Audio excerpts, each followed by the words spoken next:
월 매출은 괜찮은데 도무지 정산을 해보면 나한테 들어오는 수익이 매출 대비해서 너무 적으시다고요?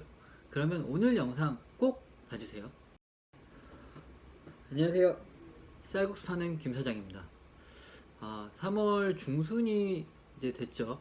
지난주에 비해서 매출이 좀 좋지가 않네요. 꽃샘추위라서 그런지 어찌됐던 간에 그렇게 성적이 좋지 못해요. 그래서 조금 처음에는 하루 이틀 이럴 때는 괜찮은데 이게 계속 일주일 내내 그러니까 조금 걱정이 되긴 하네요. 오늘의 주제에 대해서 얘기를 해볼게요. 이런 사장님들 많으실 거예요. 장사는 굉장히 잘 되는 것 같은데 정산을 해보면은 직접 나한테 들어오는 수익금이 너무 적다. 몸도 힘들고 마음도 힘들고 경제적으로 힘들고 참 고민이 많다, 이렇게 말씀을 하시는 사장님들이 꽤 많으실 거라고 예상이 돼요. 저희 같은 경우에도 2년차 때까지만 해도 매출은 정말 최고점까지 찍었어요. 3,600만원 이상을 했던 날도 굉장히 많았어요. 그때 당시에는 매출만 좋으면 된다고 생각해서 직원도 많이 쓰고 메뉴도 많고 최고 매출을 달성하는 데까지만 목표를 두었죠. 그래서 그 목표는 달성을 했지만 실질적으로 저한테 들어오는 돈은, 그때 당시에 동업을 했는데 저희 두 사장이 가져올 수 있는 돈은 각각 180에서 200만원. 이걸 계속 해야 되나? 이렇게 고민까지 했었어요. 처음 이제 식당 운영을 하시는 분들이 이런 문제점을 안고 계시는 분들이 많으세요. 사실 그 매출 자체는 어느 정도 유지를 하고 계시는데 수익이 낮다는 거는 매출 대비 지출을 많이 한다는 얘기겠죠. 제가 생각했을 때는 가장 큰 이유는 두 가지의 요인이 있는 것 같아요. 첫 번째는 인건비, 두 번째는 식자재 원가율. 물론 그 외에 운영비라든지 월세 이런 부분에서도 조금 문제가 있다고 생각을 하지만 이런 부분은 저희가 어떻게 할 수 있는 부분이 아니잖아요. 특히 월세 같은 경우에는 고정비이기 때문에 처음에 계약서에 사인을 할 때 매달 월세가 얼마인지 알고 계약을 하셨으면 더 이상 거기에 대해서 왈가왈부를 할 수 있는 부분도 아니고, 저희가 중점적으로 얘기할 부분 두 가지, 인건비와 식자재 원가율, 이 부분을 어떻게 줄일 수 있는지에 대해서 제가 저의 노하우를 좀 공개를 하겠습니다. 인건비는 가게 운영 스케줄에도 관련 있고 작업 스케줄에도 관련이 있어요. 처음 장사를 이제 첫 오픈을 개업을 하시게 되면 사장님들은 굉장히 열정적이세요. 그래서 스케줄을 너무 빡빡하게 잡으세요. 일주일에 휴무 없이 일주일을 내내 달리겠다. 아침, 점심, 저녁 세 타임을 하겠다. 더해서는 24시간 장사를 하겠다. 이렇게 좀 오버스럽게 스케줄을 짜시는 분들이 굉장히 많으실 거예요. 저는 여기에는 좀 반대를 해요. 직원들의 사기를 떨어뜨리는 행동이고 추가적인 직원이 한 명이 더 필요해요. 직원들도 휴무를 돌려야 되는데 돌리기 위해서는 추가 인원을 한 명을 더 써서 총 4명의 직원을 두고 운영을 하셔야 돼요. 몇 달만 장사해 보시면 어느 정도의 데이터가 나올 거예요. 일주일 단위로 장사가 안 되는 날도 분명히 존재를 하실 거예요. 저희 같은 경우에는 오피스 상권이다 보니까 평일 매출이 거의 90% 이상을 차지해요. 주말에는 진짜 평일 매출의 30% 미만으로 지금 계속 영업을 하고 있거든요. 이렇게 저희 같이 일주일 단위로 놓고 보면은 많게는 진짜 몇백만원 차이가 날 거고 적게는 몇십만원 차이가 날 만큼 일주일 동안 하루는 매출이 적은 날이 있을 거예요. 그러면은 그 날은 전체 휴무를 돌리시는 게 직원들 체력 관리하고 인건비를 줄 수 있는 가장 효과적인 방법이라고 생각합니다. 4명을 쓸 거를 1명만 줄여도 요즘 최저임금도 올랐는데 정직원 같은 경우는 200 이상을 줘야 된다고 봐요. 그 200만 원이 사장님들 수익이 되는 거죠. 어떤 사장님은 이런 말씀을 드리면 이렇게 생각을 하실 거예요.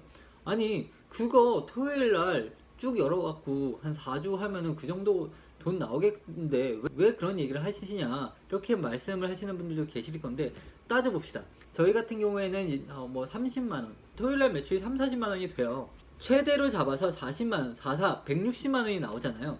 160만원의 수익이 다 내 거냐? 아니에요. 그 돈은 거기에서 식자재 원가를 빼야 되고 전기세, 인건비, 수도세 이걸 다 빼면 실질적으로 나한테 돌아오는 수익이 적어지는 거예요. 반면에 이 160만원이라는 매출을 포기를 하고 산 사람을 덜 쓰게 되면 그 사람한테 줘야 되는 200만 원 이상이 다 저에게 수익으로 다시 돌아오는 거죠. 그리고 이거는 일주일 단위로 봤을 때의 얘기고, 이제 하루하루의 그 스케줄을 볼게요. 아까 말씀드렸다시피 처음 이제 장사를 하시는 분들은 너무 열정적으로 스케줄을 빡빡하게 하잖아요. 아침부터 장사해서 저녁 늦게까지 장사를 한 열 몇 시간을 근무를 하시는 분들이 계세요. 이것도 마찬가지로 영업하는 시간, 하루치의 장사를 보게 되면은 분명히 손님이 많으실 때 피크 타임은 한정돼 있어요. 저희 같은 경우는 점심 때 정말 확 불타고 저녁 때 살짝 점심 매출의 반 정도 하고 나머지 시간들은 거의 손님이 없어요. 다른 매장들도 마찬가지일 거예요. 특수 상권, 뭐 예를 들어서 마트, 백화점, 이런 아울렛 이런 데는 항상 사람들이 많기 때문에 해당 사항이 없지만, 이렇게 로드샵 같은 경우에는 피크 타임이 분명히 존재를 할 거예요. 아침 식사 됩니다 하시는 그런 가게들, 저녁 늦게까지 노력하시는 사장님들, 사실상 아침 장사, 늦은 저녁 장사를 포기를 하시더라도 피크 타임에 최대한 매출을 올릴 수 있는 방법을 선택을 하셔야 돼요. 너무 긴 시간을 직원을 쓰게 되면은 굉장히 비효율적이죠. 중간에 브레이크 타임도 없이 그냥 스트레이트로 장사하시는 분들도 계세요. 이런 경우에는 사실 가게 운영을 하는 데 있어서 굉장히 비효율적이에요. 분명히 누군가는 그 시간대에 다시 인원을 보충을 해서 계속해서 돌려줘야 되는데 또 인건비가 더 높아지는 거겠죠. 사실 이것도 그 한 주의 매출과 마찬가지로 장사가 안 되는 시간, 손님이 없는 시간 때문에 사람 한 명을 더 쓰게 되면 또 그만큼 인건비가 늘어나는 거겠죠. 제가 생각했을 때는 매출이 좀 저조한 시간 타임에는 브레이크 타임도 걸고 앞뒤로는 포기를 하시는 게 가장 적절하다고 생각해요. 저희 같은 경우에도 사실상 근무 시간은 아침 10시 출근을 해서 11시 반까지 프랩 작업을 좀 하고 장사 준비를 해서 오전 11시 30분부터 1시 반까지가 피크 타임이에요. 그리고 나선 정말 거짓말처럼 앞에 그 거리에도 사람이 안 지나다닐 뿐더러 장사도 아예 안 돼요. 예전에는 막 3시까지 주문받고 그랬었는데, 그럴 바에는 차라리 직원들한테 조금 더 자유시간과 좀 휴식시간을 제공을 하고, 저녁 시간에 또 그만큼 한 서너 시간 빡세게 일하고, 이런 식으로 스케줄을 관리를 하게 됐어요. 그러다 보니 필요 없는 인원을 한 명을 더 줄인 거죠.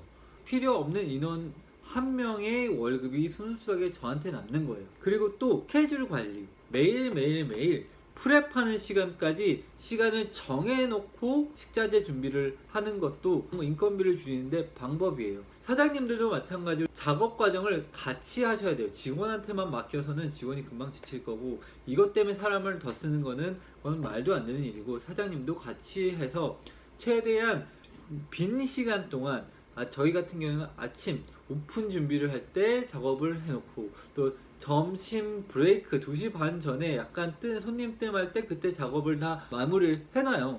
이렇게 인건비는 일주일 단위 매일매일 스케줄 관리를 해서 최소한의 시간 동안 매출을 올릴 수 있는 방법을 쓰시고요. 추가 인원이 필요하지 않은 그런 스케줄을 짜셔야지 매출 대비 수익이 커질 수가 있습니다. 두 번째, 식자재 관리에 대해서 얘기를 해볼게요. 저는 월 초에 한 달 동안 예상 매출을 정해놔요. 저희 같은 경우는 3년 동안 운영을 했기 때문에 하루 평균 매출이라는 게 어느 정도 예상이 되는 거죠. 4월 달을 예를 들어보면 다음 달은 4월 30일까지 있는데 평일이 22일이고 주말이 토요일 4일, 일요일 4일 이렇게 있네요. 이런 경우에는 저희한테는 매출이 좀 큰 달이에요. 일매출을 한 130만원 정도를 잡고 있어요. 여기에서 일평균 매출, 제가 잡은 예상 일평균 매출에서 왔다 갔다 할 거예요. 어쨌든 일평균 매출을 130만원으로 잡아놓고 130만원에 22일 동안이 있죠. 평일, 다음 달 4월 달에 평일이 22일, 2860만원이 나와요. 거기다가 토요일 날에는 저희가 점심시간만 운영을 해서 보통 잘 나오면 30만원, 그리고 또 저희는 두 번째 주 토요일은 쉬어요. 이것도 다 인건비 줄이고 체력 관리를 하라고 저희가 이렇게 짜놓은 스케줄이죠. 토요일이 3일이 있네요. 저희가 실제로 운영하는 토요일이. 그러면 30 곱하기 3은 90만 원이 되죠. 그러면 아까 말씀드렸던 평일 매출 플러스 90만 원을 하게 되면 2,950만 원이 나와요. 2,950만 원이라는 금액이 나오는데 여기에서 조금만 노력하면 3천만 원까지는 되겠다 예상을 하는 거죠. 그래서 저는 월 초에 이 정도의 그 예상 매출을 잡아놓고 여기서 제가 생각하는 가장 효율적이고 안정적인 원가율이 한 25% 정도가 된다고 생각을 해요. 25%면은 식자재비가 한 750만 원 정도가 나오겠네요. 전 여기서 조금 더 떨어뜨려요. 그래서 750만 원이 아닌 700만 원으로 일단 예산을 잡아 놓죠. 700만 원이라는 예산을 가지고 이제 그 한 달 동안 정해놓고 딱 이 금액만 쓸 수 있게끔 관리를 하는 거죠. 여기서 중요한 거는 사입을 할 때 대량으로 구매하지 않아요. 매일 쓸 거를 다음날 작업할 양만큼만, 다음날 쓸 양만큼만 소량으로 주문을 해서 그 다음날 작업을 바로 해서 소진을 다 시켜버려요. 요 방법이 조금 귀찮을 수는 있어요. 한 번에 많이 해서 며칠을 쓰면 되지 않냐 하시는 분들도 계실 건데, 조금 부족하더라도 소진을 다 하는 게 목적이기 때문에 이렇게 해야지 원가를 낮출 수가 있어요. 매일 발주를 내서 작업을 하면은 그날 사입된 금액을 제가 기록을 해놔요. 뭐 1일날은 얼마, 2일날은 얼마, 3일날은 얼마, 중순까지 가면은 내가 예상을 했던 예산에서 얼마 정도가 남았다, 요게 나오잖아요. 그러면 그때부터는 정말 사입을 더 적게 더 아껴서 할 수가 있는 거예요. 처음에 잡아놨던 예산이 그렇게 크지가 않기 때문에 조금 후달리기는 해요. 월말쯤 되면은 마지막 주에는 진짜 한 100만 원밖에 안 남아요. 100만 원밖에 안 남게 되면은 이거 어떻게 해야지 해야 되는데, 걱정하지 마세요. 어차피 예산이라는 거는 정말 최저로 잡아놨기 때문에 여기서 이 30만 원을 더 써도 괜찮단 말이에요. 저 같은 경우에도 처음 예산을 잡아놨던 거에 비해서 매달 한 30만 원 정도는 오버가 돼요. 어쩔 수가 없어요. 그 정도도 충분히 아끼는 거죠. 그래서 월 초에 식자재로 사용할 수 있는 예산을 정해놓고 매일 기록을 하고, 월 말에는 조금 더 아낄 부분은 아끼고 조금 쓸 부분은 쓰고, 이렇게 강약 조절을 해서 최대한 원래 계획했던, 매월 초에 계획했던 식자재 그 비용에서 최대한 거기에 맞출 수 있게끔 노력을 하는 편이에요. 그렇게 관리를 해야지 애초에 계획을 했던 그 원가율에 맞출 수가 있어요. 지금 장사를 이제 처음 하시는 분들은 적용을 해보시는 것도 장사에 큰 도움이 될 거예요. 저 같은 경우에도 이 두 가지 방법으로 굉장히 수익이 많아졌어요. 예전에 한 200만 원씩 이렇게 남던 게 지금은 그래도 못해도 한 20에서 25% 정도의 수익이 남고 있어요. 그 정도면은 적은 돈으로 오픈을 해서 꽤나 수익률이 좋은 편이죠. 그래서 여러분들도 매출 대비해서 그 수익이 너무 적다고 생각하시면 한번 꼭 돌아보시고 점검을 해주실 필요가 있는 것 같습니다. 오늘은 조금 힘드네요. 말하는 것도 이런 좀 디테일한 부분은 저도 사실 지식이 많은 편이 아니라 말을 하면서 생각하면서 말을 하려니까 이거 조금 오늘은 좀 버벅댔어요. 그 부분에 대해서 죄송하고요. 도움이 되셨다면 오늘도 구독, 좋아요 꼭 부탁드릴게요. 감사합니다.